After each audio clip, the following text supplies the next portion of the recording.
Bonjour à tous et à toutes. J'espère que vous allez bien. Ah, je vais couper le retour. C'est fait. Vous allez entendre dans le micro le retour, ça sert à rien. Donc voilà, le sujet du jour, laser diode. Alors, dans le chat, à un moment donné, je vous mettrai le lien où j'ai piqué la vidéo. Parce que ces personnes-là, si un jour elles voient que je stream ces vidéos, pas, hein, mais moi je ne cache pas. Donc, par contre, je coupe sa voix. Parce que pas besoin d'entendre sa voix. Ça fait un copyright en moins. Et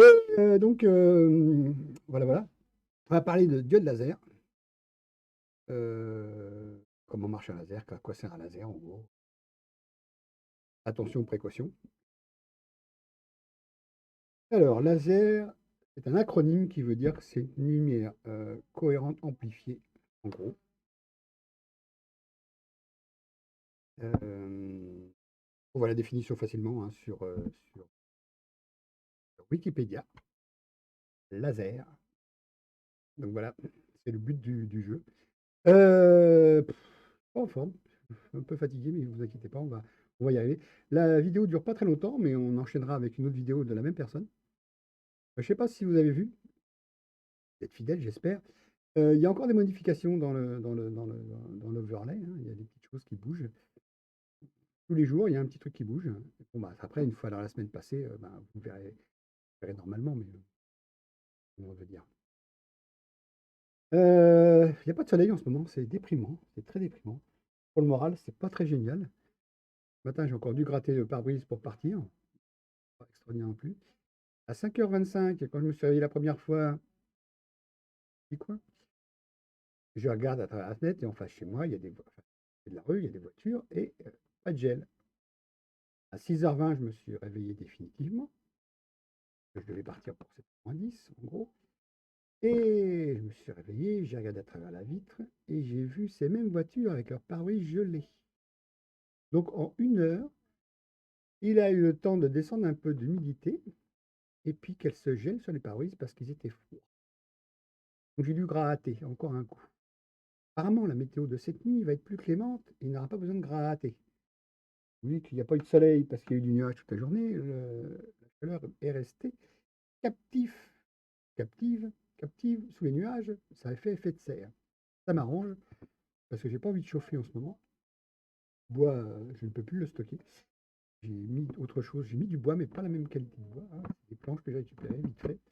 Un morceau de bois qui peuvent me servir un de ces jours. Qui finiront en, je sais pas, en meuble, en quoi que ce soit, qui pourront me servir. Donc je ne peux plus faire rentrer mon bois de chauffage. Et puis quand je fais rentrer, c'est une remorque. Une remorque, c'est de ster. Et je ne peux plus faire rentrer de ster, j'ai plus la place. Donc voilà. Donc j'ai plus envie de me chauffer, j'ai plus beaucoup de réserves, j'ai de quoi faire, j'ai de quoi tenir 2 ou 3 soirs. Donc en espérant que la météo soit plus clémente. Moi, le réchauffement climatique, c'est pas ça qui me dérange. Ça peut m'arranger, ça me fait faire des économies. Mais localement, ça ne me dérange pas que le climat se réchauffe. Je sais que c'est pas forcément bon pour la planète, mais bon, il y a aussi eu des périodes glaciaires, il y a eu des périodes. Et on s'est rendu compte, si on regarde les courbes, qu'au moment où il y avait de la période glaciaire, il y avait encore plus de carbone qu'actuellement quand il fait chaud. Regardez bien les courbes. Il y a quelqu'un qui a montré, hein, courbes, il fait qu'à un moment donné, bien sûr, on n'a pas aidé, à cause de nos accélérations de 150 ans d'industrie, et ainsi de suite. Mais la planète ne sera pas sauvée grâce à l'électrique, parce qu'il va falloir produire cette électricité en plus qui va être demandée, même la nuit. Alors les centrales pétrole la nuit se calmaient, on gardait que le nucléaire, parce que le nucléaire, on ne peut pas l'arrêter d'un seul coup, hein. C'est pour ça qu'on a eu, comment ça s'appelle, Tchernobyl, hein. Il y a eu une erreur de manipulation, Tchernobyl, c'était un test de, pour voir s'ils arrivaient à...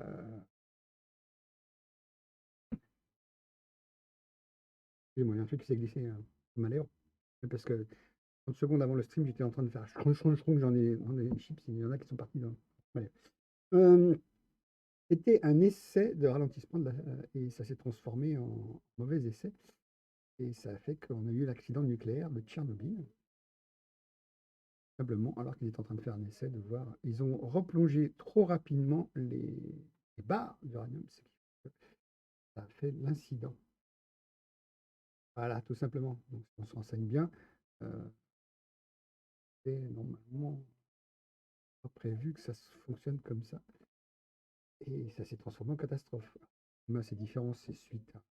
Oui, mais bon, ça, ils auraient pu prévoir, hein, mettre une centrale à côté de la mer.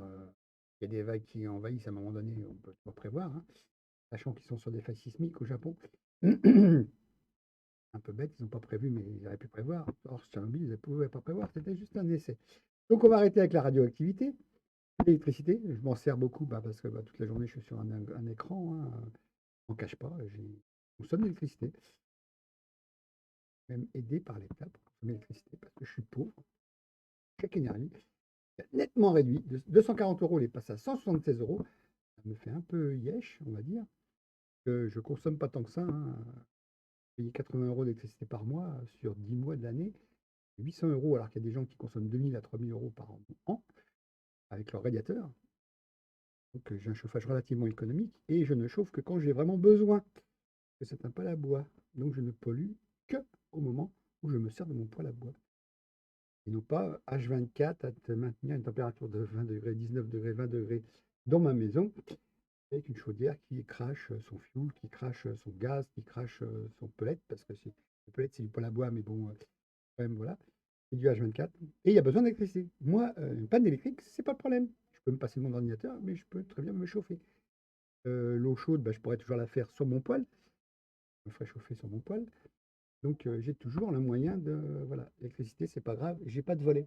Donc dès qu'il fait jour, je suis tranquille, il fera jour, même si il n'y a pas d'électricité. La nuit, c'est fait pour dormir, simplement. J'ai eu en 2020 une coupure d'électricité qui a duré 2 ou 3 heures. Et c'était le soir. Donc j'ai éteint l'ordinateur et puis allumé le lendemain matin, c'était revenu. Ils avaient travaillé pour rétablir l'électricité. J'avais trouvé une vieille lampe dynamo. J'ai tourné la manivelle pour m'éclairer.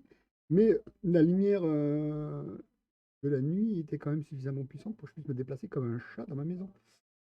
Donc voilà, l'électricité, je m'en sers que pour mon ordinateur principalement. Je chauffe plus avec.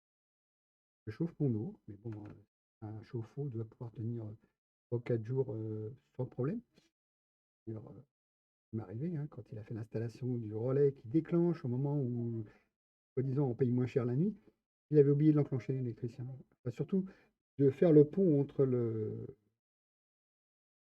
l'appareil qui détecte et, et, et- et l'appareil qui chauffe, donc visible, ça ne l'armait pas. Et j'étais obligé de le rappeler, il m'a dit: «Ah oui, j'ai fait une erreur. Dommage pour toi, l'intervention, toi qui as fait l'erreur, je ne sais pas pourquoi je perds.» Il ne m'a même pas demandé d'argent, en fait, il ne m'a rien demandé.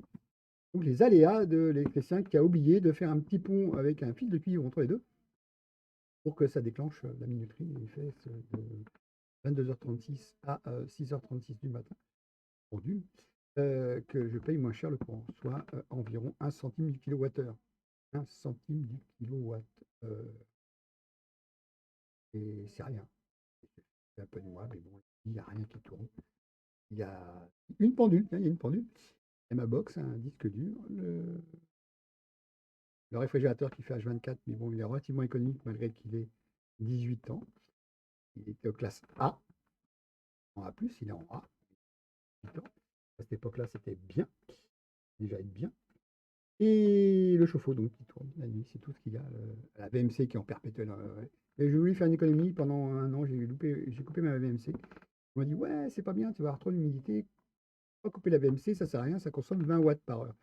Oui, mais 20 watts, c'est quand même 20 watts. Donc je la laisse allumer. On m'avait recommandé de le faire. Sinon, le reste du temps, voilà, je consomme pratiquement pas d'électricité dans la nuit. La télé n'étant pas en veille, elle est éteinte. Je m'en sers pour l'informatique, hein, mon ordinateur. Moi, j'ai la vision de 4 écrans. Mon aller, mon retour, le reportage et un petit soum soum chez une personne qui sera mon invité jeudi.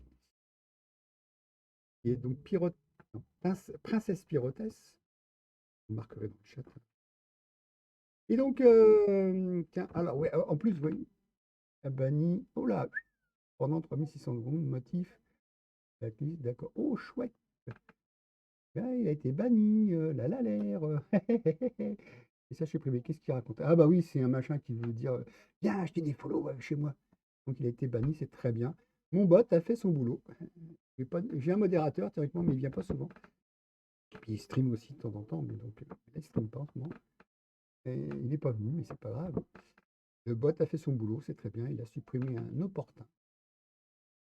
Donc, et sinon, n'hésitez pas à parler dans le chat, m'interrompre, pourquoi pas, hein. Les fidèles ne sont pas là aujourd'hui, en ce moment, je sais pas, et peut-être qu'ils sont devenus infidèles, non, je plaisante. Ils ont des activités autres, hein. J'ai changé 3 fois d'horaire, donc pour raison particulière, ces 2 semaines, et je continue à faire 17h30, parce que ça m'arrange. Et que la journée étant longue, le soleil théoriquement est de plus en plus long à disparaître à l'horizon, donc il va me chauffer déjà, premièrement, et aussi m'éclairer. Là, je suis pas trop mal. Je sais pas si vous entendez des bruits, mais je joue avec mes tiroirs. Moi, enfin, devant moi, et mes genoux tapent dans mes tiroirs. Donc, bah, si on passait au sujet du jour, je vais mettre un truc, faire un truc, je vais faire en direct, vous allez voir comment ça se passe. Une partie en direct. Je ne sais pas si vous allez le voir, j'espère que non, normalement. Hop. On va faire un truc, je vais rajouter un texte pour marquer mon invité. Alors, excusez-moi, ça me chatouille dans le nez.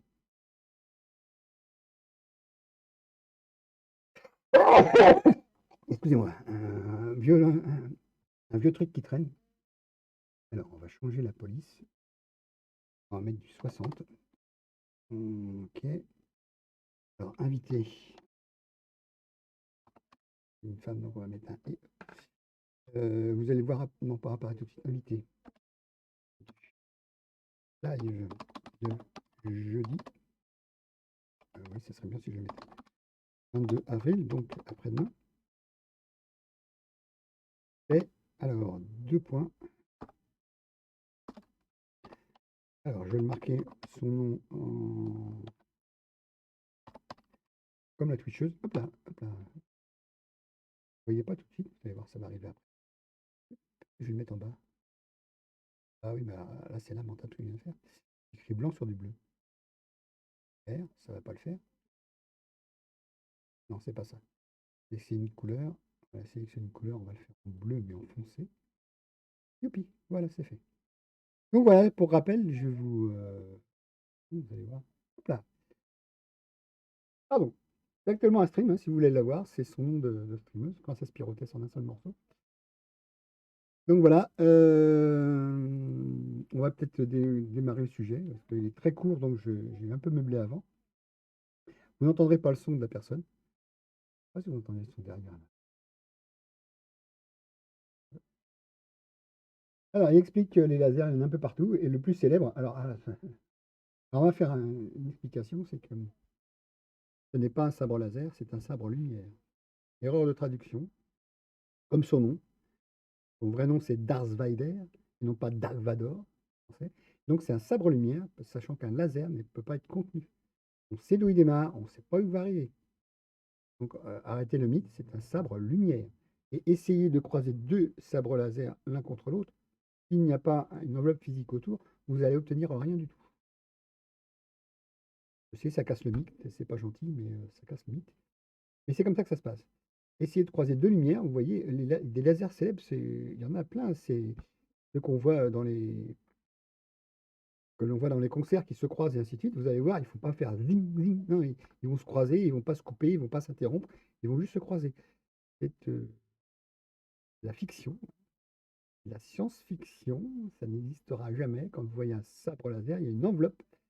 C'est-à-dire, c'est un sabre lumière. Il y a une lumière qui est émise dedans, dans une enveloppe en plastique translucide, et vous voyez de la lumière, c'est tout ce que vous faites. Et le fait de faire zing, zing, zing, c'était du bruitage. Et puis, il y a un mythe là-dessus. Je ne sais plus où il a été pris, le bruit. Mais il y a une petite légende sur le bruit. Et donc, je casse le mythe. Désolé pour les gens qui aiment bien Star Wars. Mais essayez de croiser 2 lumières, vous verrez, ça ne fait pas de bruit. Premièrement, et ça ne peut pas découper en plus, puisqu'il faut énormément de puissance et un laser à la précision, c'est plus ou moins 1 mm 5. Si vous faites une focale et que vous voulez avoir l'obtention de la meilleure qualité de votre focale, c'est si vous avez 3 millimètres d'épaisseur à couper, là, vous faites le point sur les moins 1,5 mm, c'est-à-dire que voilà, moitié d'épaisseur. Et là, vous obtiendrez le meilleur rendement, c'est-à-dire au-dessus, ça va prendre, et en dessous, ça va prendre, et au milieu, ça prendra le mieux. C'est là que la chaleur sera la plus importante, donc ça coupera mieux. Alors, une diode ou CO2, hein, voilà, tout simplement. Donc, on dit que c'est célèbre. Non, c'est un sabre-lumière, non pas un sabre laser.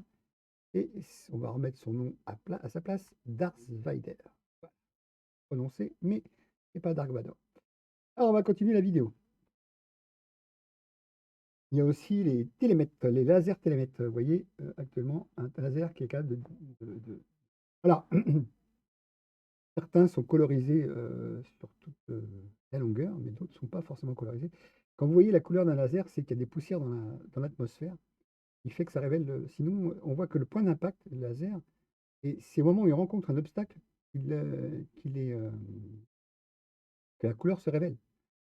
Ah, là, c'est idéalisé, hein, c'est simple. Quand vous prenez un laser pour la température, par exemple, hein, un laser qui mesure la température, hein, un laser qui mesure la distance, hein, on voit bien, hein, c'est la distance. Je n'ai pas mis les piles dedans, hein, c'est les mêmes qui servent aux deux. Vous voyez, au moment où ça touche la cible, qu'il y a une lumière, sinon vous ne la voyez pas en elle-même, la lumière. J'ai fait. Non, ça ne se voit pas. Ça ne se voit pas sur le live. Donc voilà, là, c'est pour vous montrer la distance de ce rayon lumineux, mais on ne le voit pas, sauf s'il y a une atmosphère poussiéreuse et que ça coupe le rayon de lumière. Et là, ça révèle la lumière parce qu'il n'y a que l'obstacle qui montre la lumière d'un laser. Et il y a même des lasers qui ont une onde invisible, même s'il y a quelque chose qui passe à travers, c'est lui qui sera embêté parce qu'il risque de prendre un coup de chaud. Et ce que font les lasers des militaires, il est dans la rouge, c'est là qu'on ne le voit pas. Pas du tout, du tout. Même à l'impact, on ne voit pas l'impact, on ne voit pas où il tape.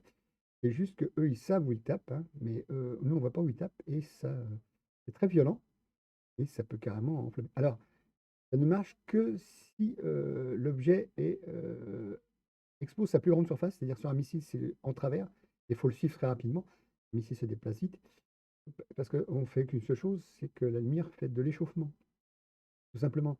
Donc, il faut amener une gamme d'ondes très puissante, et c'est très énergivore d'ailleurs, très puissante pour échauffer l'endroit où on veut faire exploser le truc.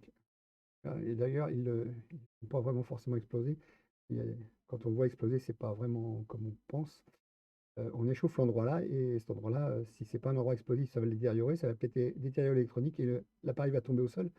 Mais on va pas voir forcément une grosse explosion comme font les Américains dans leurs films. C'est pas comme ça que ça se passe en général.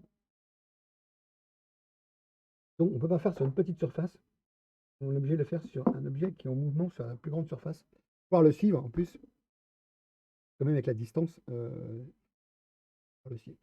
Donc ce qui est figuré là, c'est que c'est un télémètre, et donc qui vous permet de vous. Alors les très connus sont. Alors là, c'est une visée laser pour les. Ah, je vous montre. Alors ça vous montre le point théorique de l'endroit où vous allez frapper, sachant que la balle qui sort de votre arme, automatiquement, elle va décrire une parabole. Elle va pas faire un. Elle va pas faire- Là, c'est pour les dermatologues, hein. Là, c'est pour les soins, pour les yeux aussi, c'est pour les soins. Voilà. Là, c'est le récréatif, si on enlève les poils disgracieux. Imaginez que moi, je veux plus de poils disgracieux, là, je vais les faire enlever. Et là, on arrive sur le diode. Alors, normalement, il annonce une puissance, c'est une puissance de consommation d'électricité, et non pas une puissance rendue réelle. Il a pris, là, c'est du CO2, hein, on voit pas. Alors, vous ne verrez jamais le rayon qui passera entre l'arrière ici et ici, ici. Vous verrez juste l'impact. Vous ne verrez même pas, sauf s'il y a des poussières et des fumées qui passent à travers, vous ne verrez pas la couleur du rayon tant qu'il n'a pas l'impact contre quelque chose. Du CO2, il montre très bien ce qu'il peut faire. Là, il a fait des super trucs. Et le laser à diode, on peut faire plein de choses. Alors, attention, la découpe sur 3 mm, et il y a plusieurs passages pour certains. Il nous explique ce qu'il peut faire. Alors, ça, c'est un tube laser CO2, du gaz qui permet l'excitation de la matière qui est à l'intérieur pour obtenir la longueur d'onde qu'on souhaite, hein, c'est en nanomètres. C'est une longueur précise d'ailleurs, parce que c'est pour ça qu'on obtient une seule couleur, sachant que le spectre, c'est toutes les couleurs, hein. Donc, alors oui, il annonce des puissances de 30 watts. Alors c'est rare qu'on trouve les 30 watts en tube. J'ai vu qu'il existait des 10 watts. Exceptionnellement, j'ai vu qu'il existait des 10 watts. Ça commence en général à 40 watts et ça se termine à 150 watts environ. Donc il y a une gamme 40, 50, 60, 70 watts, 80 watts, 90 watts, 100, 120 watts, 150 watts, en gros. Donc ça va de 40 à 150 watts en gros. Là, il annonce 30 à 110, à 100, mais non. Regardez. Et il y a des 10 watts qui sont très courts. Alors, plus votre laser sera puissant, plus il sera long, puisque c'est le fait de faire des allers-retours qui l'excite. Et plus la distance est longue, plus les photons vont pouvoir se taper l'un dans l'autre, pouvoir s'exciter, simplement parce que c'est une excitation de photons dans une seule longueur d'onde. Donc en nanomètres, c'est du 400, 405 nanomètres. Ah non, ça c'est de la diode, 400, 400, entre les 400 et 600 nanomètres, ça dépend de la couleur qu'on obtient. Mais dans les lasers CO2, c'est 10 600 nanomètres. On tape déjà dans des longueurs d'onde beaucoup plus puissantes. Et plus votre laser est long, plus la partie d'excitation est longue, c'est-à-dire 50 watts, il fait, je crois qu'il fait plus d'1,60 m, un truc comme ça, le laser lui-même. C'est-à-dire qu'il y aura de distance entre les deux miroirs, celui qui a 98% qui laisse passer de temps en temps le rayon quand on l'excite, et le miroir réfléchissant, plus il y a de distance, plus les photons vont avoir le temps de s'exciter, et donc plus ils vont donner de puissance en aller-retour. À un moment donné, en milliardaine de secondes, on lâche le rayon, et on le fait ça très, très, très rapidement. On croit que c'est du continu, c'est pas vrai. C'est pour que les alimentations sur le signal. Et c'est tellement proche les impulsions qui sont libérées qu'on croit que c'est du continu. Alors que si on pouvait ralentir à une vitesse d'obturation d'un appareil électronique, on pourrait voir que c'est des impulsions. Donc voilà, en général, ça commence à 40 watts et c'est la machine K40. Alors c'est un modèle qui s'appelle K40, qui est distribué par plein de Chinois. Alors là, on en voit une K40 qui a été modifiée par ses soins normalement. Donc on voit déjà qu'il fait autour de 600 mm, je crois, 660 mm déjà. 40 watts, donc vous imaginez 150 watts, ça fait quand même puissant. Mais ça ne tape pas dans le métal. Ça coupe les matières plastiques, ça coupe les matières non réfléchissantes, le bois contreplaqué. Alors le bois brut, en général, c'est rarement utilisé à découper, c'est plutôt du bois reconstitué, on va dire, et du contreplaqué. Et j'ai jamais vu personne découper carrément du bois brut. Graver dedans, ouais, essayer d'attaquer un peu. Mais jamais, je pense pas avoir déjà vu quelqu'un qui attaquait une planche de bois de 40 mm et qui tape dedans et qui essaye de le découper.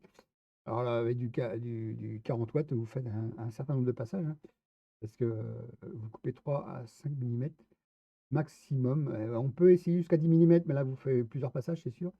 Et là, une boîte 40 mm, il n'y a aucun avantage de couper du 40 mm en bois brut. Alors là, il nous montre la machine qu'il a achetée et il nous montre la surface de travail est réelle. Et il explique que la tête fait 200 grammes déjà, donc c'est quelque chose de costaud, que c'est de la matière, de l'aluminium qui permet le refroidissement.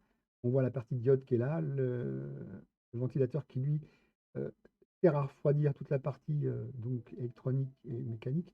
Et en même temps, grâce aux ailettes qui sont sur la partie radiateur, laisse passer l'air et pour chasser les fumées.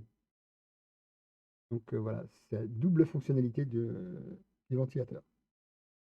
Voilà, ça m'a gratté la tête, hein. Alors, on continue la vidéo. Je pense que ça va se continuer. Il explique, voilà. Alors, elle est carrément.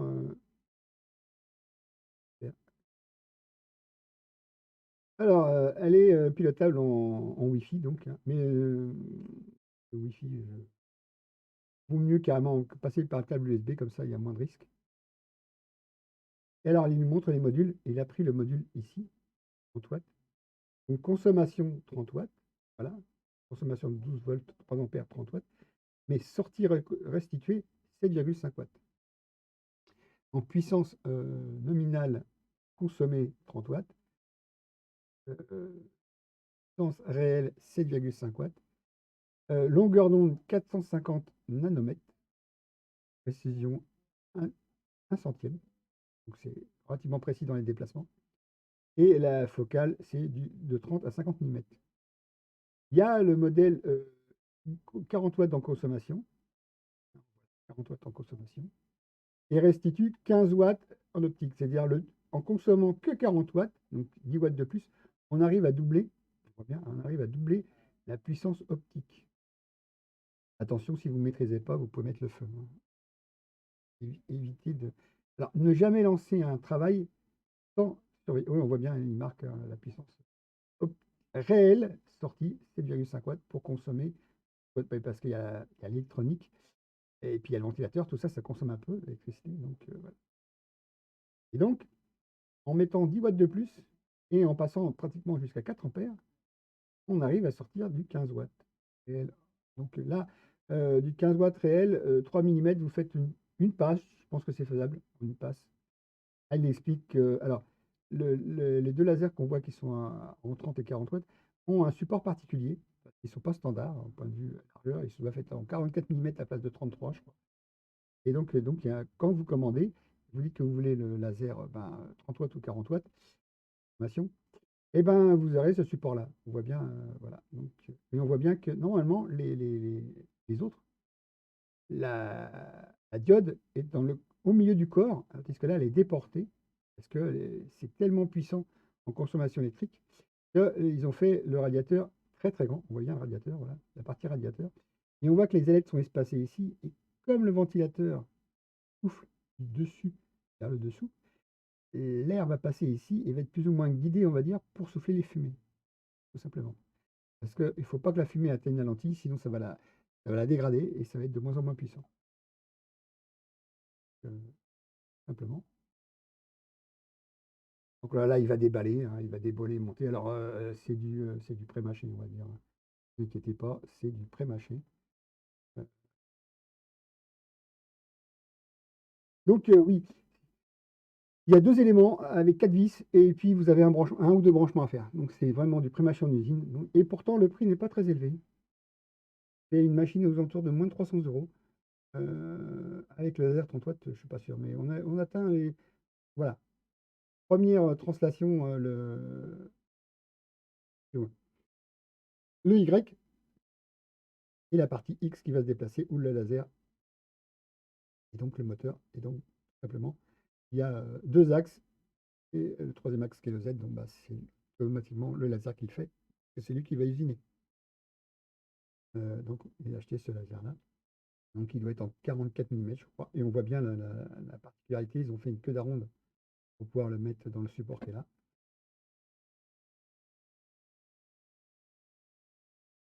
Ah, les lunettes obligatoires. Alors, ouais, quoi que vous fassiez, elles ne coûtent pas très cher, ces lunettes-là.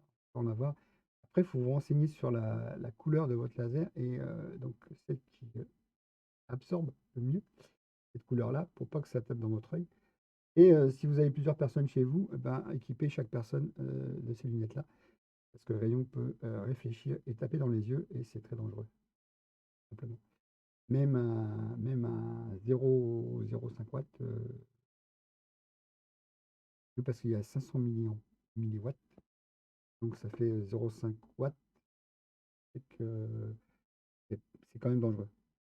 Donc, certaines réglementations ont été créées parce que les gens s'amusaient avec des pointeurs. J'ai un mauvais. Non, s'amusaient avec des pointeurs à viser les pilotes de ligne dans la nuit, hein, parce que c'est plus dangereux dans la nuit. Ils voyaient où ils envoyaient le laser et c'était très dangereux. Donc, quand ils arrivaient auprès des aéroports et ils avaient ça qui se reflétait dans les yeux. Donc c'était dangereux. Donc même le moindre pointeur que vous avez pour montrer au tableau, c'est dangereux. Donc voilà. Par contre, vous pouvez même vous amuser alors, avec un pointeur comme ça, à le mettre au sol et à faire rager un chat. Lumière, vous les mettez au sol, mais jamais contre le chat. Et toujours vers le sol ou le mur ou un truc comme ça. Mais si le chat se retourne, coupez le laser instantanément parce qu'il ne va pas presser, hein, sachant qu'il a une vision beaucoup plus puissante que nous, donc beaucoup plus sensible. Si jamais le laser atteint ses yeux, c'est une catastrophe pour lui. Voilà. Et il nous montre aussi donc l'électronique qui gère. Alors, la carte électronique est très petite, mais très puissante, puisqu'il y a 2 microcontrôleurs. Et dans les deux microcontrôleurs, ils tournent à 32 bits. Donc, ce qui veut dire qu'ils peuvent accepter énormément d'instructions enfin, à l'instant même. Et là, ils nous montrent les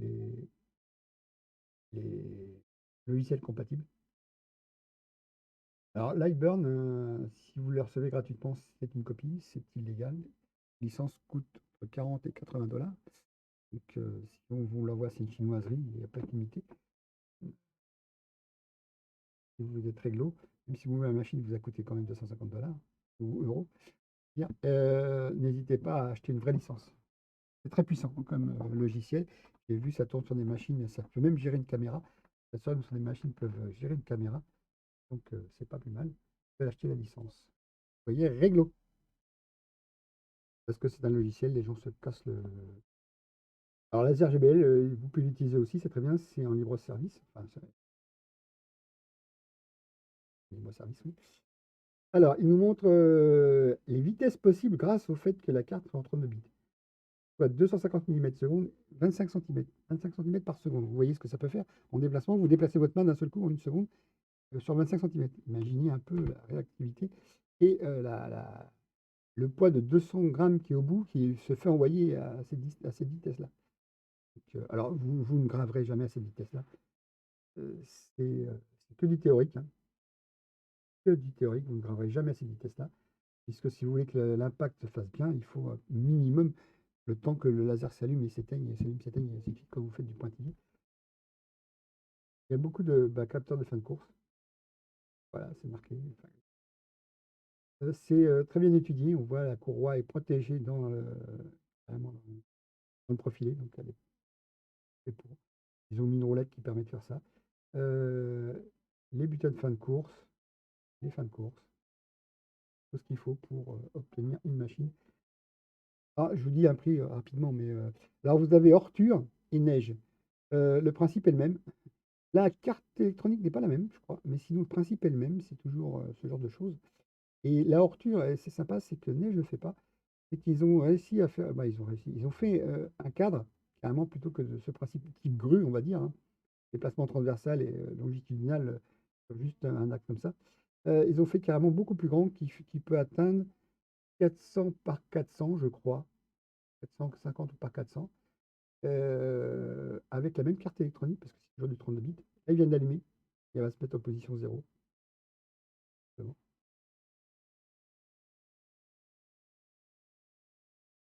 On voit le point du laser, mais on ne voit pas le rayon. Vous voyez, on voit le point là, on voit le point, mais on ne voit pas le rayon descendre. Il avait imaginé que, bon, je ne vous recommande pas, mais vous êtes fumeur, vous envoyez un peu de fumée ou un peu de poussière dans le rayon, vous allez voir le rayon se matérialiser parce que tant que la lumière ne rencontre pas d'obstacle, elle ne va pas se matérialiser. Ça explique comment régler le focus. C'est très bien ça, le focus. Vous commencez à une approche avec le fait que voilà, il vous marque la focale. Le point de focale le plus important, c'est celui-là. Après, vous avez plus ou moins, vous vous rendez compte, 1,5 mm. 1,5 mm, c'est petit pour nous, mais c'est énorme pour un laser. On approche rapidement avec le réglage rapide, et puis après, on fait tourner la molette, comme il dit, on fait tourner la lentille hein, qui fait le focus pour obtenir le point le plus petit possible. Et on peut taper dans. Alors, on voit. Là, on ne voit pas bien le point, mais si vous mettez vos lunettes, vous le verrez mieux. La lumière est encore diffuse, mais si vous mettez vos lunettes pour régler, vous verrez que le point est beaucoup plus faible que ce qu'on voit actuellement. Et là, actuellement, comme il tourne la lentille, on voit que le point bouge un petit peu. Que la diode, quand elle est mise, apparemment, elle est mise sur une certaine position. Et là, il va faire le focus en mettant une cale et en desserrant la partie de la mobile de la lentille. Et voilà. Il va donc desserrer cette partie-là, il va mettre en contact, il va resserrer, c'est terminé, le réglage est fini. Alors, il y a des réglages possibles. Il va le faire d'ailleurs plus tard avec cette machine-là. Il va mettre un capteur derrière, là, il y a un capteur jaune, un capteur de. Et puis après, il saura qu'il a son zéro.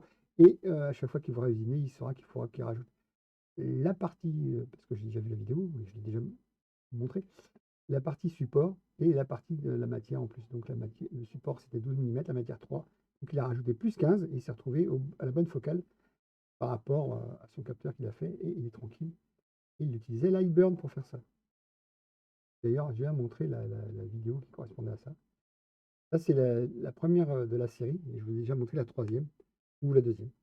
Non, la troisième, je crois. J'ai montré la troisième. Et on voit là, regardez bien, l'impact avec la. Là, c'est énorme. L'impact, c'est énorme quand on le voit. Il n'y a pas les lunettes. Vous allez voir, quand il y a les lunettes, on voit bien qu'avec les lunettes, il va se passer un truc. On ne voit pas autant de lumière parce que les lunettes filtrent réellement. On verra juste le dernier point. Et on voit les fumées là qui permettent de voir le. Il y a des fumées qui se diffusent.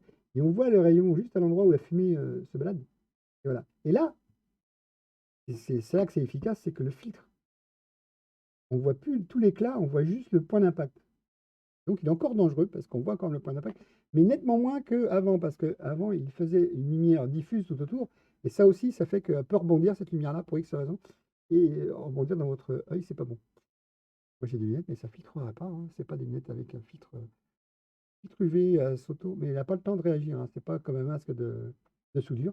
À la rigueur, avec un masque de soudure, si vous en avez un qui est en automatique, il se peut que ça fonctionne, je ne le garantis pas, mais il se peut que ça fonctionne, parce que c'est quand même assez puissant, et ça réagit très vite, plus vite que votre œil. Donc, vu avec lunettes, on n'a pas, on aperçoit qu'il y a une lumière diffuse, mais on ne la voit pas réellement. On voit qu'il y a un halo qui est un peu plus puissant que, enfin, qui est diffus par rapport. Et là, on voit bien alors là, j'ai arrêté. Hop. On voit bien qu'il y a un halo diffusé par la puissance du laser. Et quand on met les lunettes, on n'a plus que le point d'impact qui compte. Et là, on voit bien qu'il faut faire la focale avec ces lunettes pour être sûr de faire une bonne focale. Ah, il utilise du médium, hein. Du MDF, donc du médium. Alors là, il y a énormément de colle, il y a du bisphénol aussi dedans. Alors, faites-le dans un endroit aéré. Là, la machine n'est pas encapsulée dans une enceinte. Euh, donc, les fumées ne sont pas évacuées dans un endroit sécurisé, on va dire. Et là, il va taper sur quelque chose qui a de la peinture en plus. Donc la peinture qui est là, elle va se dégrader, puisqu'elle va être chauffée, elle va se dégrader, elle va être vaporisée. Et même si c'est, je pense, insignifiant, on se retrouve avec des odeurs et des choses comme ça. Voilà. Il y a bien des spécifications. Ne me cadrez pas ce que je me penche. Je vois bien des spécifications du logiciel, hein, il explique comment et pourquoi il faut faire ce qu'il ne faut pas faire. Et voilà. Donc ils fournissent des exemples, hein, pour vous montrer. Alors il y a des exemples point à point, c'est-à-dire que c'est des lignes qui vont se faire, et là c'est très très long. Il y a des exemples vectoriels qui fait que le laser va suivre la ligne qu'on lui demande de faire. Il ne va pas faire du point à point, il va faire la ligne qui correspond au dessin, si c'est du vectoriel. Si vous prenez une image d'une photo, vous allez voir, ça va faire du balayage horizontal, ligne par ligne, et vous allez voir, s'éteindre, s'allumer, s'éteindre, s'allumer. Puisque là, si vous faites du vectoriel, il va rester allumé sur toute la longueur du trait qu'il doit faire, et après, il passe à un autre trait, et ainsi de suite. Il va aller beaucoup plus vite, puisqu'à un moment donné, il va vraiment tracer le trait, et non pas des points, plein de petits points, quoi. Il ne va pas faire du pointillisme, il va tracer des traits, des vrais traits, en vectoriel. Donc, je suis en train de bouger ma caméra, parce que, voilà, pour le cadre. Et là, c'est pas bien, c'est pas grave, voilà. Et que le fond vert n'est pas assez étalé derrière moi. Et qu'il montre, ben, pas, mon épaule va le cacher, montre une partie de. Voilà.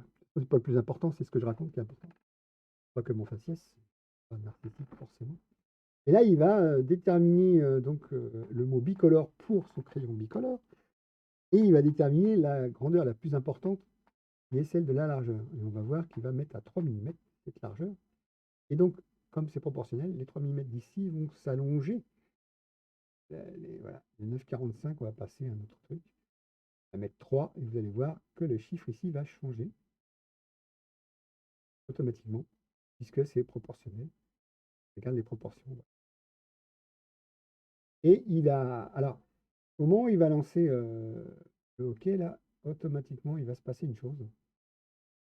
Apparemment, il a 3 fichiers possibles.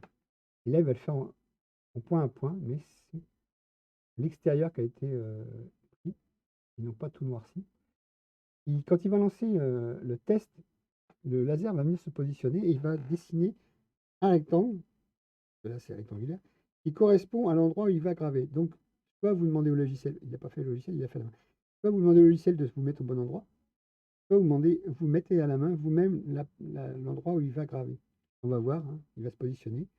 Et là, c'est mal placé. Donc, il va prendre son crayon, il va le bouger légèrement pour obtenir une jolie main. Euh, on voit pas hein, ce qu'il va faire, mais on voit le résultat, hein. Vous allez voir. Ça, c'est il va placer à l'œil, voilà, l'endroit, et il va arrêter de faire ce truc-là. Et il va décider que ça sera gravé là, donc, parce qu'il voilà, a arrêté. Et il va donc lancer sa gravure et Bicolore va s'imprimer. Alors, enfin non, va être, pas s'imprimer, elle va être impressionnée, on va dire. Et il va mettre la vitesse par 3 parce que c'est relativement lent. Même pour un petit fichier comme ça, c'est relativement lent. Ça va mettre plusieurs minutes. Là, on fait multiplié par 3, donc là, je sais plus combien il a mis de temps. Voilà. C'est quand même relativement long si on ne le mettait pas par 3. Pour un texte qui aurait pu être mis en vectoriel, donc il aurait fait le P, il aurait fait le C, il aurait fait le O, le L, il aurait fait ça en suivant un parcours du trait, et non pas point par point, allumé, éteint, allumé, éteint, allumé, éteint. Il a rallumé pour faire ses traits, il a rééteint pour passer à la position suivante, il rallumait le trait. Et là, il a fait des tests sur une Porsche de 111. Voilà. Il marque les types d'essais qu'il a fait.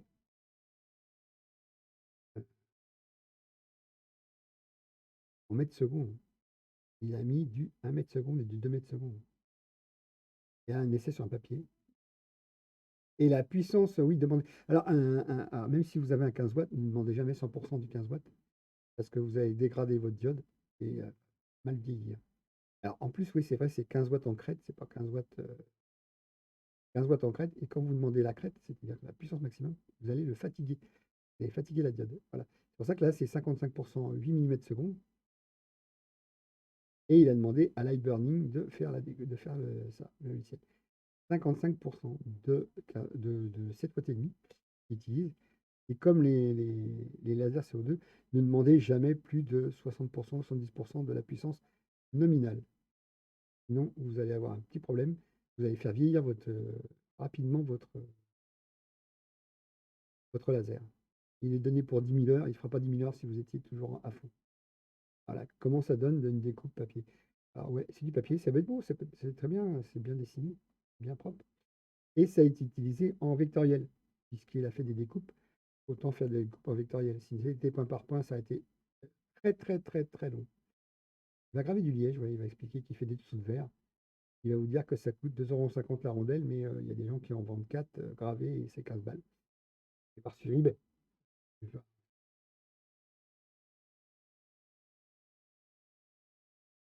Puis autant les faire vous-même, rentabiliser votre machine et personnaliser. Vous avez un pote qui vient, vous dit tiens, je vais prendre ta tête, je prends en photo, tac, tac, hop, je le mets dessus. Pendant ce temps-là, on va boire l'apéro. Ou une bière, ou je ne sais quoi. Voilà, il a mis, il essaye de mettre le mieux possible dans le carré, son rond dans le carré, parce qu'on peut inclure un rond dans un carré, un cercle dans un carré. Et hop, il va montrer le cercle réellement. Ah, mal réglé. Et pendant que vous buvez l'apéro ou votre bière, ben, la machine va graver votre pote. Et puis, s'il en veut plusieurs, ben, il suffira de faire un double clic sur le petit bouton qui est là et hop, ça relancera automatiquement le dernier truc en mémoire. Donc, si vous voulez avoir 5 ou 6 fois sa tête sur un bloc, vous n'êtes pas obligé de relancer l'ordinateur. Vous faites un double clic sur le bouton qui est fourni comme interrupteur et il va sortir la dernière chose. Alors, un conseil, remettez toujours au même endroit, hein, chose, donc vous faites un cadre scotch ou des points de repère. Alors, comme c'est un cercle, vous pouvez le positionner comme vous voulez, puisqu'il n'y a pas de problème, il n'y a pas d'angle. Vous positionnez dans votre. Et là, il montre 15 euros, quelqu'un qui vend la même chose. C'est 2,50 € la rondelle qu'il a acheté. Vous allez dans un magasin, il y a 4 lettres, qui a 2 I, qui a un G, un F. Vous obtenez vos rondelles et puis, en ce moment, c'est pas sûr qu'ils soient ouverts, mais vous obtenez vos rondelles en liège et puis vous les gravez. Alors, il y a un moment donné, c'était de la pyrogravure, hein, donc c'est pareil, c'est la même chose. Et là, c'est gravé mieux puisque c'est un logiciel qui s'occupe de gérer les placements et non pas votre main. Et imaginez essayer de faire la tête du chat, là, comme on a vu, en pyrogravure. Vous allez passer beaucoup de temps et vous allez vous brûler les mains. C'est une sorte de fer à souder, hein, tout simplement, qui vient avec une panne automatiquement brûler la. j'ai pas déjà qu'un fer à souder qui prend la partie qui chauffe, j'ai déjà eu quelques brûlures. Oui, j'essaie d'être au plus près comme un crayon, hein. C'est pratique, quand vous êtes à distance, c'est pas pratique, hein. Plus votre levier est là important, plus vous avez de déplacement. Moi, j'ai tenté de le prendre à l'endroit où normalement il y a quand même un cache comme les pots d'échappement, hein, un cache, mais même le cache était chaud, donc petit doigt. Je préfère un laser comme ça, moi je m'en occupe pas. Enfin, je m'en occupe pas. Je regarde quand même qu'il travaille et qu'il n'y ait pas de flamme qui se dégage parce qu'il m'est déjà arrivé. Alors ne travaillez pas sur du carton ondulé parce que l'expérience est très mauvaise. Les flammes peuvent apparaître et ils se consument et vous vous rendez compte qu'à un moment donné, ça va faire des vraies flammes. Puisque le truc, c'est que comme vous avez chauffé le dessus, le dessous, le milieu et le dessous, il y a de l'air qui circule et pour démarrer un feu, il faut du carburant, du comburant et de l'oxygène. Et si vous avez ça, c'est-à-dire que l'étincelle, en gros, l'air, le carburant, c'est le carton, et vous avez de l'oxygène. Donc vous combinez les trois et vous avez une flamme. Et une flamme, bah, c'est dangereux. Aussi dangereux qu'un laser parce que ça ravage tout. Donc il m'est arrivé comme ça d'avoir des choses qui commençaient à se consumer. Heureusement, pas de panique, j'ai arrêté le laser. J'ai enlevé la partie qui commençait à se consumer et puis je l'ai noyé. J'ai carrément mis de l'eau dessus, je l'ai noyé. De sorte que voilà. Si vous travaillez dans un endroit comme ça, vous avez un, possibilité d'avoir un extincteur, même un extincteur de voiture, hein. C'est tellement puissant un extincteur de voiture que ça vous arrêtera le feu, hein. Alors, une flamèche comme ça l'a arrêté, mais les extincteurs qu'on trouve dans certaines voitures ou dans les camions, les fourgons et tout ça, c'est obligatoire d'ailleurs dans les fourgons, je crois. Vous le décapsulez, vous avez vos 2 secondes mais 2 secondes intenses, hein. C'est très très puissant. Ça peut arrêter un feu de moteur, donc imaginez, sur un feu de bois comme ça peut l'arrêter.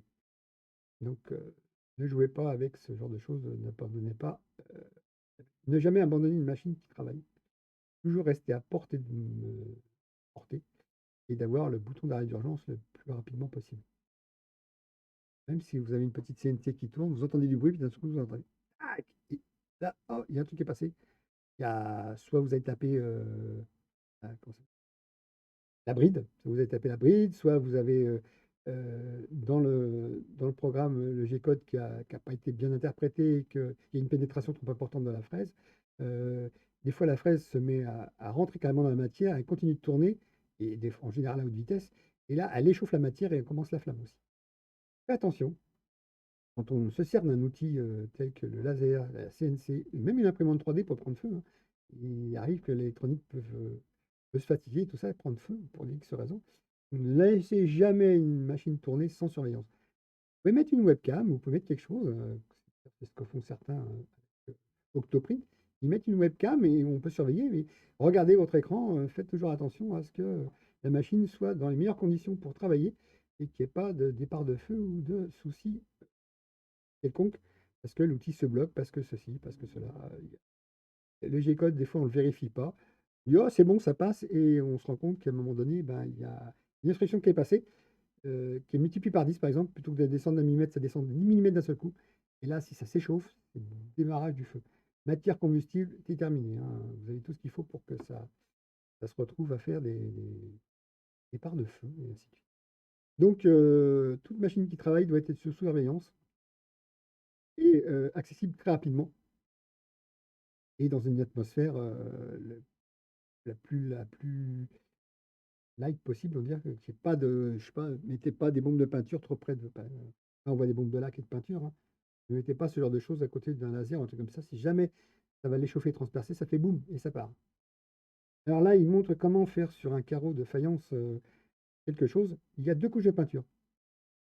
La première, c'est la couleur que vous souhaitez et la deuxième, c'est la noire, c'est-à-dire que c'est la partie qui va être échauffée et qui va s'évaporer et la peinture en dessous, elle, ne va pas être touchée théoriquement parce que vous ne mettez pas trop de puissance, hein, au minimum et là, on voit, bah, notre cher, méchant, le plus méchant des méchants qui est reconnu de tout le monde, homme au casque noir. Donc il a pris un carreau de faïence classique, blanc. Alors ça, je pense qu'il l'a piqué à l'idée à youtubeur, américain. Parle de ferme, moi, et il a découvert comment faire pour alors après, une fois que c'est imprimé, il y a pas de souci. Vous pouvez gratter, ça part pas, hein. Vraiment, dans la faïence, ça rentre dedans. Il avait fait du Hulk, donc première couche en vert, 2e couche en noir et après il y a du Il y a une chose, c'est qu'il faut traiter l'image de telle façon qu'il faut qu'elle soit en négatif pour en faire un positif. Je sais pas si vous comprenez, mais une photo, de toute façon, il y a un négatif pour en faire un positif. Donc c'est toujours le complément des couleurs. Si vous avez du magenta, automatiquement, vous avez le contrepartie du magenta en face. Amusez-vous à prendre une image et demandez à votre logiciel de passer en négatif. Vous allez voir ce qui va se passer. Les couleurs vont carrément changer et à l'opposé puisqu'elles sont. Alors le Hulk, hein, est très très très très connu.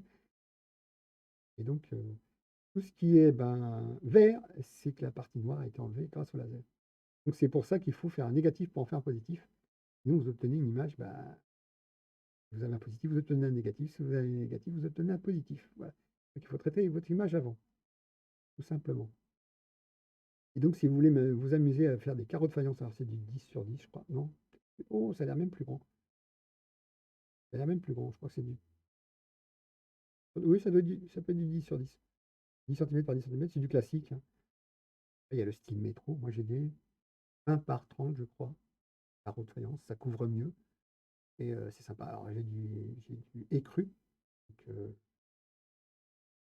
sorte de blanc naturel. Enfin, quand on a du blanc, c'est qu'on a mis il faut pas dedans. Écru, ça s'appelle, hein, comme la laine des moutons. La laine des moutons est écrue. Vous allez voir un mouton, il n'est pas blanc, il est écru. Voilà. Et des rouges briques. Et j'ai au sol du taupe, du gris taupe. Alors voilà, on va arrêter la vidéo à cet endroit-là. Il a donc fait 2 autres vidéos, hein. Il parle aussi de laser. Voilà. Ah oui, alors voilà. Je vais lui faire sa pub parce que comme ça, au moins, vous verrez. Je suis abonné, voyez-vous. Son logo est facile à reconnaître. Et c'est Gigi Hondberry. J'espère que je le prononce bien. Il ne m'en voudra pas d'utiliser ces vidéos et de ne pas mettre de son. Déjà, je ne mets pas de son, on voit bien, hein. On voit bien qu'en bas, le son est coupé. Mais c'est un monsieur qui a aussi commencé à faire de la commande numérique, mais en petit format, la 3018. Je vous encourage à aller voir la bisounerie. Lui, il a pris un kit qui permet de passer de la surface 30-18 en 30-400, en 30-40. Voilà. Donc 300 par 400 mm et non plus 300 par 180. C'est un kit, c'est juste les guides, la vis sans fin et puis les supports du portique qui ont été fournis dans le kit. Donc il y a 5 éléments. La vis qui permet l'entraînement du plateau, les 2 guides, donc les 2 tiges lisses qui vont remplacer, et les deux barres d'aluminium qui permettent de relier l'avant du châssis à l'arrière du châssis, et où on remonte le portique à la au bon endroit pour que ça travaille le double de surface. Même un peu plus parce que 300 par 180, là c'est 300 par 400, un peu plus du double. Par contre, il n'a pas changé son plateau, mais on peut mettre une pièce plus grande par rapport au plateau et la fixer d'une façon par en dessous à la rigueur au pire. Et donc, vous verrez, la bisounerie, c'est un Québécois, amusant. Et donc, je fais sa pub à ce monsieur parce que voilà, je m'empare de ses vidéos, je fais du React dessus, et donc je préfère vous le montrer qu'il existe. Allez-y, hein, je ne sais plus combien il a d'abonnés, mais alors, il a 2,6 K d'abonnés. Soyez abonné aussi. Je pense que voilà, c'est très bien ce qu'il nous fait, hein. Il a normalement, il a beaucoup d'éloges en plus. Quand il y a un commentaire, je pense pas qu'il y ait des méchants. Alors, il nous présente il nous présente les logiciels utilisés. Enfin, alors oui. Alors aussi, si vous voulez acheter une machine, allez passer par lui. Il aura probablement un lien d'affiliation. Ça lui fera un petit peu d'argent. Donc, si vous commandez, c'est AliExpress, hein. Et donc, allez-y, passez par lui, à mon avis, et il sera content. Déjà, ça lui fait de la pub. Il sera content de voir que vous avez utilisé son lien et il doit avoir une petite commission de quelques pourcents. Mais c'est toujours bien parce que ça permet de faire que, ben, je me sers de sa vidéo, mais je lui fais sa pub en même temps. Donc, je pense que c'est donnant-donnant et qu'il comprendra que pas un méchant. Je suis quelqu'un qui essaye de démocratiser, comme lui, l'utilisation du laser. Donc, je vous le fais découvrir. Je crois que j'avais déjà fait découvrir avec une autre. Alors, CO2, laser. Alors, hop, on va revenir dessus. Voilà, elle est plus grande la vidéo. On va peut-être aller dessus encore. Vous allez voir. Alors, oui, il y a un truc que je fais pas, c'est Bonjour à tous. voilà, j'ai coupé le son. Voilà, il prend le concurrent de c'est quoi ça? Ah oui, il explique ça. Oui, c'est pas celle-là que je voulais faire, c'est pas grave. Là, il explique les améliorations qu'il a fait sur sa K40. Donc, il a mis un plateau géré par un moteur pas à pas. Normalement, il n'y en a pas. Là, il explique qu'il a mis un RUIDA. RUIDA, c'est une interface. Et là, il nous explique qu'il va mettre son objet. Et grâce à la caméra qu'il va mettre, il va positionner sur l'objet la partie qu'il va graver et la caméra reconnaissant l'endroit où il va faire. Il va donner les coordonnées au laser. Et le laser va aller graver exactement l'endroit où il a souhaité.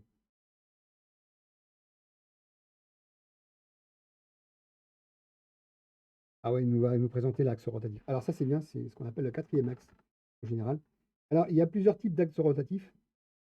Il y a celui où on pose la pièce et il y a celui où on emprisonne la pièce. Euh, Là, la pièce est juste posée sur deux cylindres et le moteur pas à pas fait en sorte que les cylindres enfin les deux cylindres entraînent. euh, Ils mettent des rondelles de caoutchouc, hein, parce que si on met du plastique ou un truc comme ça, il faut bien que ça s'entraîne sur du métal. Ils mettent des rondelles qui jouent torique. Et c'est fait que les mouvements des deux cylindres vont faire que ça va entraîner la pièce en rotation. Le laser, lui, il va toujours rester au même endroit, il va toujours être à au même axe, sur le même axe. C'est donc la pièce qui va tourner. Et par contre, il va se déplacer le long de la pièce s'il a besoin, mais la pièce en elle-même va se mettre en rotation. Mettre en rotation. Parce que le laser, lui, il va taper sur tout le même axe. Et la pièce, c'est elle qui va bouger. Donc, il a acheté ce quatrième axe. C'est très bien. On voit on va voir les. Attendez, on va voir les rouleaux. On voit les rouleaux qu'il a utilisés.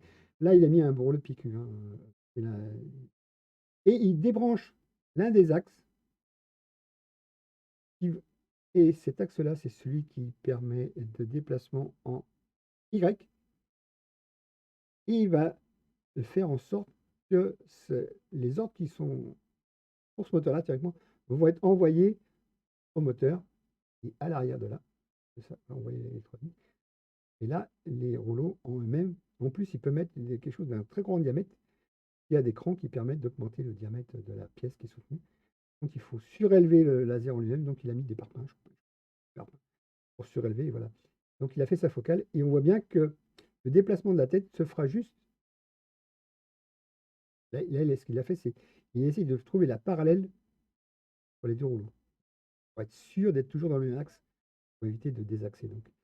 Et là, on va voir que le déplacement du laser ne va se faire que dans le sens longitudinal, sachant que la pièce, elle, va tourner en fonction de ce qu'on lui demande de graver. Vous allez voir. Alors là, il a changé, c'est un pot, hein. Donc, il a trouvé l'axe qui correspond à la longitude, on va dire. Et on voit, voilà.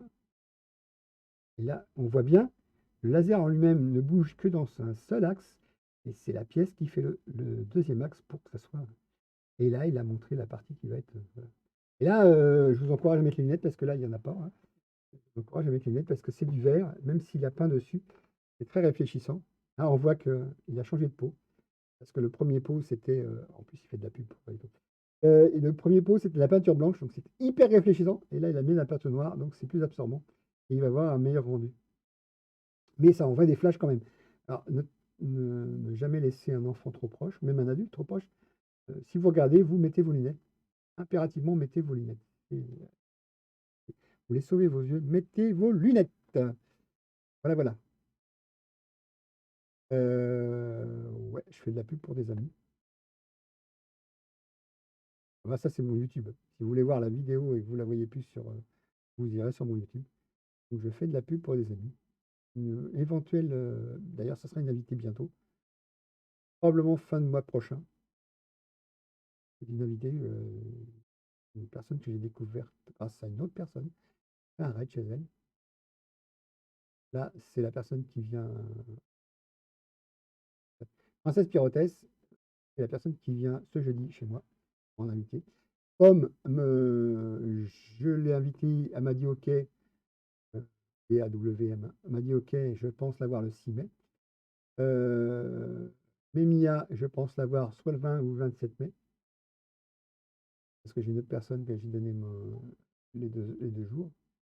YouTube. Qui c'est qu'il y a d'autre entre-temps? Et il y a ma propre pub pour dire que j'existe sur YouTube et que là, il y a des archives sur YouTube.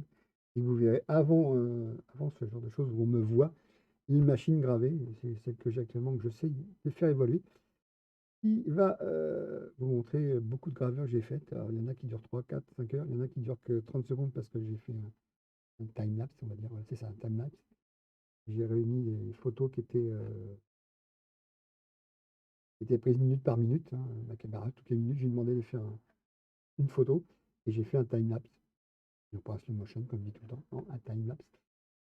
Et donc, vous verrez un peu tout ce que j'ai pu produire. Alors, les dessins sont très souvent copyrightés.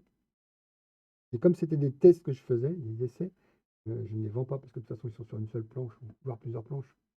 Ligne sur aggloméré à côté de moi, c'était pour les essais. Soit oui, du contreplaqué aussi. Mais je ne les vends pas, je ne les donnerai même pas parce que c'est que des essais, voir si les machines fonctionnaient bien. Puis ça occupait le temps du direct. Il y avait 5 heures, la machine n'était pas loin, je la voyais. Et il faisait beau parce que j'ouvrais la fenêtre, il faisait suffisamment chaud. Et c'est donc pour ça d'ailleurs que vous voyez ma trombine maintenant, parce que j'ai décidé de passer à un autre niveau, vu que début septembre, je crois que c'est début septembre, il commençait à faire frais. Je voulais plus ouvrir ma fenêtre parce que les fumées passaient par la fenêtre. Il n'y avait pas d'extracteur. Il n'y avait pas d'extracteur. J'ai dit, bah, il va faire froid, donc j'arrête. Je me suis dit, bah, c'est dommage de laisser. J'avais prévu de venir qu'au mois de mai. Et on sait que j'avais venir au mois de mai d'ailleurs. Je me suis dit, c'est bête de laisser ma chaîne mourir comme ça sur Twitch, parce que quand vous n'êtes plus là sur Twitch, à un moment donné, ben, personne ne va venir vous voir, vous n'êtes pas régulier, c'est pas la peine. Et donc, je suis devenu régulier à passer de 2 jours par semaine à 4 jours par semaine, en voyant ma tronche, en expliquant, en parlant ce que je fais. Donc, là, on voit les réglages qu'il utilise, mais on va avancer un peu plus dans la vidéo. On va changer de choses. C'est une longue vidéo, donc c'est quand même pas loin d'une heure que je suis en train de discuter avec vous. Si vous m'avez suivi. Là, il met un air assist. Voilà, il va faire en sorte que les fumées soient chassées. Alors, c'est carrément entre la lentille et la buse, la sortie de la buse, que l'air est injecté, ce qui fait que les fumées ne pourront pas remonter dans la lentille, malgré que la buse soit relativement fine en sortie. Ça va chasser l'air et ça va faire que déjà, en plus, si vous chassez l'air à une certaine vitesse, la flamme ne pourra pas prendre parce que c'est comme si vous souffliez très fort, vous, avec votre bouche et que l'air est renouvelé trop vite. Et donc, si plus l'air est renouvelé vite, plus le feu a du mal à démarrer. C'est pour ça. Alors là, il nous a montré le schéma, exactement comment il a fait son air assist. Le relais qui fait que ça fait marcher la pompe. Alors moi, j'ai vu une chose. Plutôt que d'avoir une pompe comme ça qui fonctionne et qui fait du bruit parce que c'est un piston qui fait des allers-retours pour aller prendre l'air et le comprimer, ça fait quand même un certain bruit. J'ai vu qu'on pouvait mettre un moteur de 12 volts et mettre une turbine. Donc vous aspirez l'air d'un côté, une grande entrée, et vous le réduisez et vous mettez un tube normal et vous l'envoyez. Et ça fait un air assist qui tourne en permanence, mais qui fera un bruit moins important, qui ne fera pas de bruit de cognement parce qu'une pompe comme ça fait tac, tac, tac, tac, tac, tac, tac, tac, tac, ça fait quand même. C'est comme une pompe, c'est comme un compresseur. En gros, voilà, il est tout petit, mais c'est un compresseur. C'est-à-dire que ça va, c'est un moteur, tout simplement, électrique, qui emmène un piston et qui va faire des allers-retours, qui va aller prendre de l'air, qui va le comprimer, qui va aller prendre et ça, c'est mécanique et ça fait beaucoup de bruit. Donc là, si vous prenez une turbine, si vous la faites pas, vous la concevez pour pas qu'elle se mette à siffler et qu'elle expulse de l'air, qu'elle aspire et qu'elle expulse de l'air, vous aurez une efficacité tout aussi importante avec nettement moins de bruit, nettement moins de décibels. Surtout si vous le mettez dans le capot, bon, bah, vous le mettez par rapport à une grille hein, d'aspiration de l'air, mais vous entendrez moins de bruit qu'un moteur qui cogne en permanence. Et c'est à sec, ça. Même si il est lubrifié un petit peu, c'est quand même du à sec. Imaginez votre moteur qui tourne à sec. Ça ne marche pas bien, hein, ça fait beaucoup de bruit. Donc déjà qu'un diesel, ça claque, alors imaginez ça, ça claque encore plus fort. Et ça tourne en permanence. Et une turbine, même si elle tourne en permanence, à un moment donné, une fois qu'elle a atteint sa vitesse, elle ne fera pas plus de bruit. Tandis que ça, suivant, des fois, il peut se déclencher parce qu'il trouve qu'il n'y a pas assez d'air, il va se déclencher. S'il n'y a plus besoin d'air, bah, il va se mettre au repos, mais il va redémarrer. Donc là, j'ai aperçu ça dans une des machines. J'étais sur eBay, j'ai vu ça, une turbine. Vous prenez l'air et puis vous l'envoyez dans une partie qui va être de plus en plus fine et vous mettez votre tuyau dessus. Et là, vous aurez une pression important. Comprimez votre air sans avoir des allers-retours d'un piston qui fait tac, tac, tac, tac, tac. Et je pense que c'est pas plus mal et c'est aussi efficace. Et ça consomme moins parce qu'un petit moteur 12 volts, bah, il consommera 12 volts, 1 ampère probablement, ou peut-être 2 ampères. Donc sur votre alimentation générale, ça ne se verra pas. Puisque là, c'est carrément une alimentation 220 volts qui arrive dessus, ou un relais pour qu'il se colle et ainsi de suite. Là, vous démarrez, ben, il n'y a pas besoin de relais. Que si vous mettez le déclenchement d'un moteur sur un relais qui est déjà présent dans la machine, qui, elle, supportera du 12 volts et non pas du 120 volts, vous verrez que ça colle. Certaines machines, on se sert de la lubrification, c'est M8 et M9. Et ben vous servez de ce M8 et de M9 pour faire que ça colle, et puis votre moteur va se mettre à tourner à ce moment-là. Donc pour lubrifier la machine, c'est M8, et vous coupez la lubrification par M9. Et vous avez normalement un connecteur qui accepte d'envoyer du 12 volts, puisque la carte peut être alimentée jusqu'à 36 volts. C'est une carte mère, sont capables de passer de. On peut mettre du 12 volts, on peut mettre du 24 volts, voire du 36 volts. Imaginez que vous mettez une 24 volts, votre moteur 12 volts, mais il ne recevra que du 12 volts parce que la sortie est filtrée pour sortir que du 12 volts. Mais vous verrez, ça sera très efficace et nettement moins bruyant qu'un moteur qui fait tac, tac, tac, tac, tac dans tous les sens et qui travaille à sec. C'est très bruyant. Plus ça travaille à sec, plus c'est bruyant. Donc voilà. Et là, il utilise Lightburn. Alors Lightburn, c'est une licence à acheter parce que c'est un logiciel qui a l'air de très bonne qualité. Et c'est un des seuls logiciels qui peut gérer une caméra. Parce qu'on va voir, à un moment donné, il va mettre un manche de couteau à 8. Hop, hop, hop, hop, et bien alors, on va y aller. Non, c'est des essais, ça. Voilà, on va voir qu'il va mettre voilà. Il va mettre un couteau à 8. Il a un manche, couteau à 8. Là, il va nous montrer comment il fait le support de sa caméra. Voilà. Il a une caméra de 8 millions de pixels qui a été mise là. Voilà.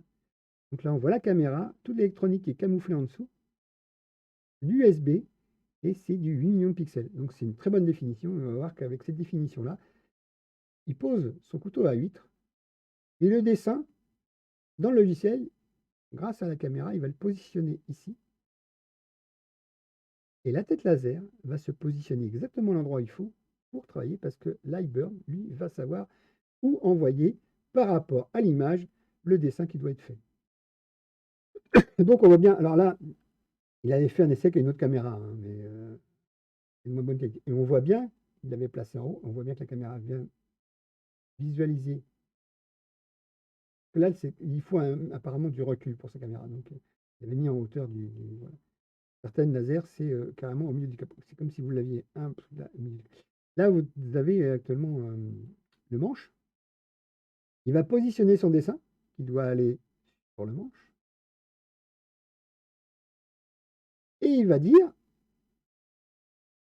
à Lightburn, je le veux là. Maintenant que tu as l'image, tu vas te débrouiller pour aller. Voilà, il fait un zoom. Plus précis pour nous, vous allez voir. C'est pas très long, hein, en 140, il y a 60 mm de manche. Et le dessin, il l'a pris, il va enlever une partie du dessin parce qu'il n'en veut pas. Il va prendre cette partie qui est en bleu.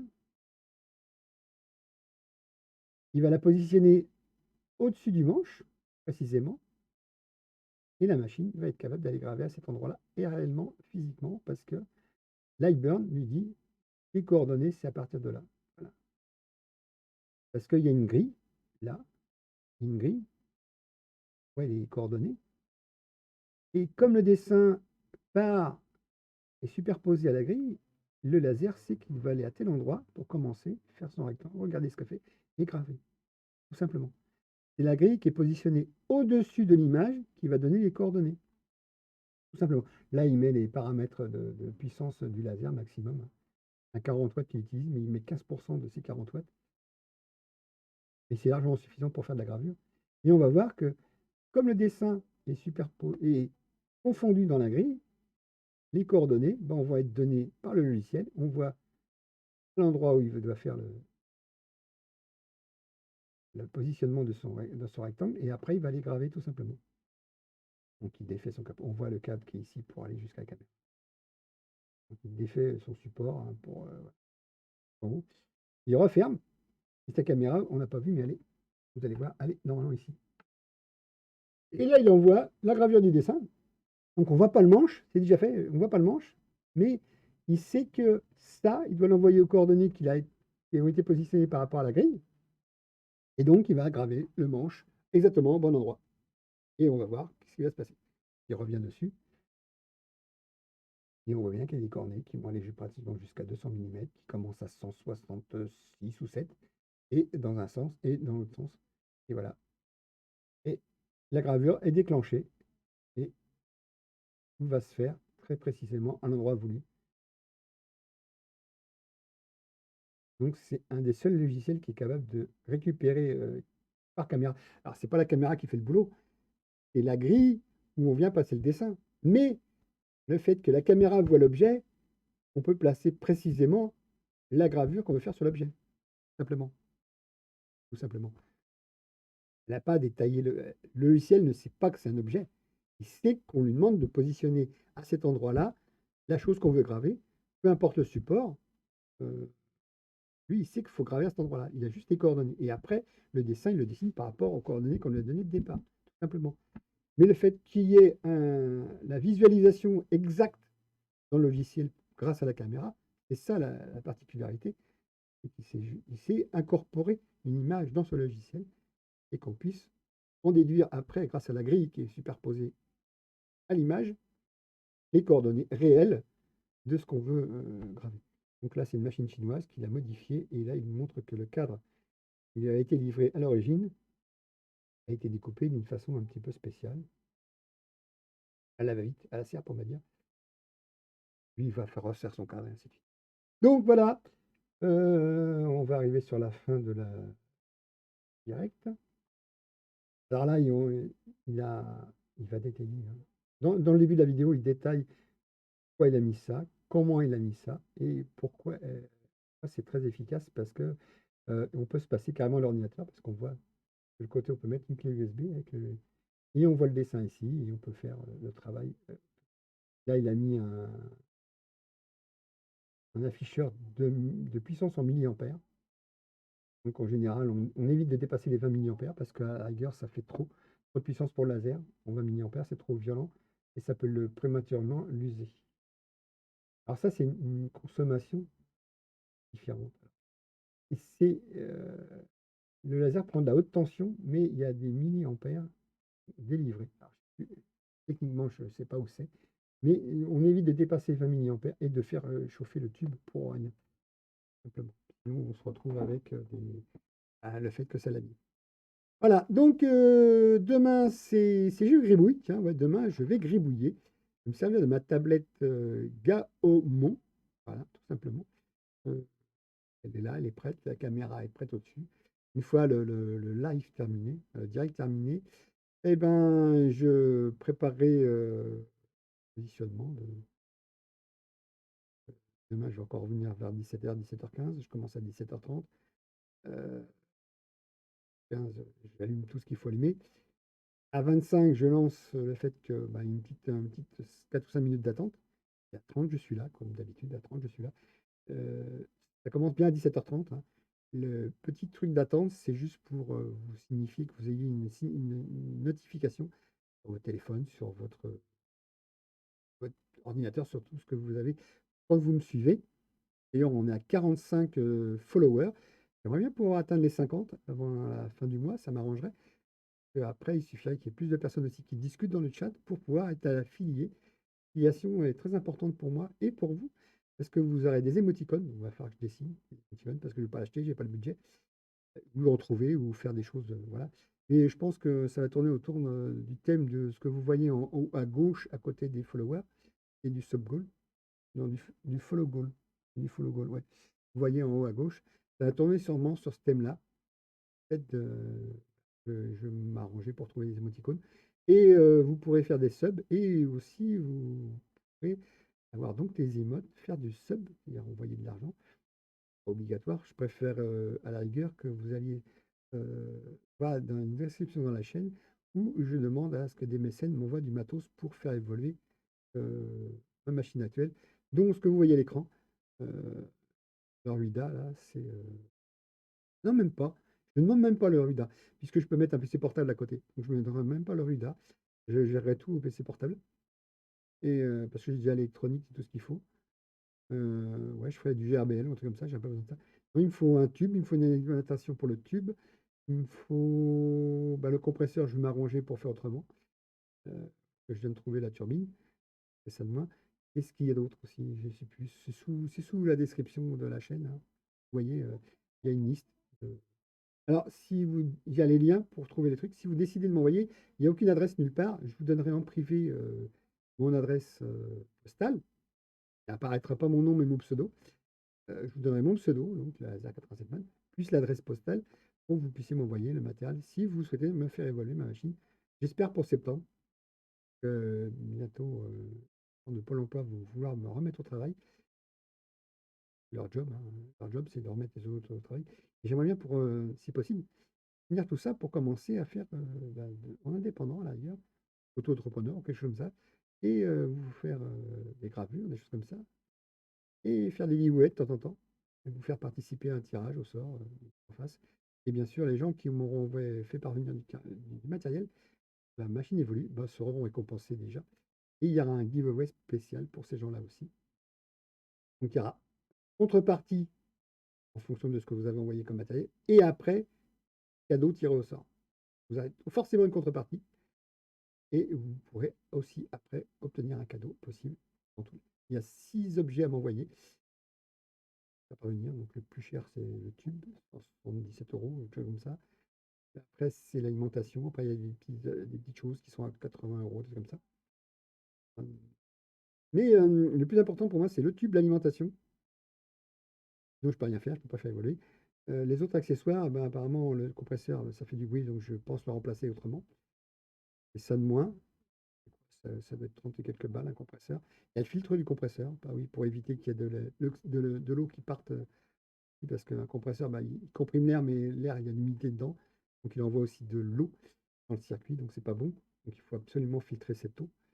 Euh, il n'y aura pas de filtre, à mon avis, ça ne sera pas de la compression réellement, ça sera de l'air pulsé, on va dire. Pas forcément comprimé, pulsé. Bien. Et si par contre je remettrais peut-être un objet, c'est les platines pour les déplacements sur les rails. Ouais, je remettrais ça, mais pour 50 balles, donc je ferai peut-être l'effort de les acheter moi-même. Mais le reste, c'est pas dans mon budget, mais j'aimerais bien que ça soit pour septembre. Et si pour septembre, ça serait bien, vraiment bien, puisque je pourrais peut-être devenir indépendant et envoyer promener les braves gens du Pôle emploi, du RSA et ainsi de suite. Je verrai peut-être le RSA un certain temps, je sais pas. Mais je puisse devenir indépendant, que je puisse vous faire participer, vous faire des choses sympathiques. Je pense faire des maquettes en 3D grâce au fait qu'il y a des logiciels qui permettent de le faire. Et je vais faire du tout venant, probablement au début. Et après, je ferai des créations, ou les vôtres à la rigueur, hein, si vous voulez créer quelque chose et le faire, le faire réaliser, parce que vous n'avez pas forcément le matériel, pas de problème. Et je devrais obtenir une surface de 600 mm par 900 mm. Donc c'est quand même conséquent par rapport à une K40. Donc voilà, hein, c'est une K40 qui a été modifiée, mais à la surface, c'est 100 par 400, je crois, maximum. Donc moi, je vais passer de 600 par 900 mm par 900. Une machine de 600 mm par 900, toute prête en 60 watts, ça coûte 3000 €. Moi, je demande juste un laser de 40 watts. Alors, c'est un bon laser, hein, c'est une bonne marque, c'est Cloudray. Un laser de 40 watts banal. Alors, il y a Récy et Cloudray, mais comme je demande l'alimentation Cloudray, je veux, si possible, un laser Cloudray, parce que tout est compatible dans ces cas-là. Je m'occuperai de l'électronique, voilà, on voit, voilà, ici, on voit, c'est une alimentation Cloudray, mais il n'a pas pris forcément le laser Cloudray. Mais c'est une alimentation Cloudray. On voit la partie RUIDA, là, on voit le câble noir qui vient de l'écran, celle qu'on a vu juste avant, pour aller gérer l'électronique des moteurs pas à pas et donner les instructions à l'alimentation, d'envoyer du courant dans le laser pour qu'il soit poussé. Et là, c'est une alimentation générale. Ce qu'on a vu juste avant, c'est l'alimentation générale de la machine qui donne du 24 watts, 24 volts, je crois. Qui alimente tout ça, tout ce qu'il faut. Donc, pour aujourd'hui, je pense que j'en ai assez parlé. Voilà, on voit bien le boîtier qui a été créé. Voilà, c'est ça le RUIDA. Et la partie cachée qui gère tout le reste. Ça, c'est juste un écran. de contrôle qui, lui, donne les instructions les instructions primaires, comme quoi faut telle chose, telle chose, telle chose. Et on voit le dessin et on voit la progression du dessin après. Et le vrai cerveau, c'est la partie qu'on a vue juste avant. Et là, le cerveau, ça. Il lui gère tout. Il prend juste des ordres du pupitre, on va dire. Et après, une fois qu'il a ses ordres, il va les interpréter, les envoyer. Et c'est lui qui est aussi relié à l'ordinateur, si on veut, et qui remonte les informations à l'écran de contrôle. Et on peut lancer de l'ordinateur ou de la clé USB. Ou alors en autonome. Là, une alimentation 24 volts, je pense, soit 4 ampères, qui alimente les moteurs ici. Enfin, les steppers, pas les moteurs, les steppers et les moteurs aussi. Besoin de 24 volts pour avoir une bonne puissance. Ces steppers là, c'est-à-dire ceux qui reçoivent les ordres électroniques qui donnent l'instruction moteur pas à pas, peuvent monter jusqu'à 36 volts.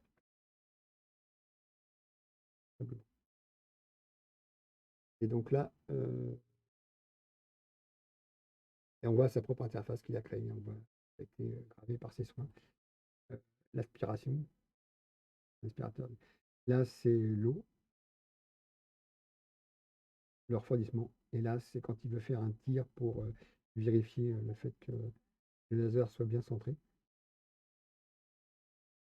Arrêt d'urgence. Alors, pour éviter qu'un enfant ne démarre la machine, sur une voiture, ordonne les mannes. Donc, vous n'avez pas mis la clé en position on, il n'y a pas de courant du tout dans la machine. Passe aussi par là parce que le stop fait tout. Et là, on voit, il a 15,2 degrés de haut. Le maximum préconisé, c'est 22 degrés. Au-delà, vous commencez à échauffer le laser et c'est pas bon. Donc, si l'été, vous avez trop chaud, mettez des glaçons dans votre eau, qu'elle descende en température, simplement. Et là, il en conclut que, hop là, on voit R2D, non, si, R2D2. Une télécommande parce qu'il a mis des LED. La tête, il a utilisé. Alors, une tête cloudrée, je crois aussi, parce qu'elle est dorée. À l'origine, elle n'est pas comme ça. Et puis, quelques démonstrations de ce qu'il a réussi à faire. Donc, sur ce, je vais vous souhaiter une bonne fin de soirée. Demain, je gribouille. Alors là, attention, ça risque de rager, parce que je n'ai pas encore tout maîtrisé. Et quand ça m'énerve, ça m'énerve. Je vous le dis en direct. Sinon, ça peut être très chill. Si je veux faire un truc, que tout se passe bien, je vais essayer de commencer à maîtriser les calques, parce qu'on peut en superposer des calques. Ça évite de se retrouver avec des erreurs. Donc, je ferai calque par calque, sûrement. Je vais gribouiller un petit peu. Et jeudi, n'oubliez pas, c'est Princesse Pyrotès, donc mon invité, dans Regard dans le rétro. Et on va papoter, tout simplement, d'où elle vient, ce qu'elle fait, qu'elle a envie de faire, comment elle développe sa chaîne Twitch, son avenir, un peu de son passé, un peu de son futur et un peu de son présent. Voilà. Donc, à demain déjà pour Je Gribouille. Et puis, bonne fin de soirée à vous. Ciao!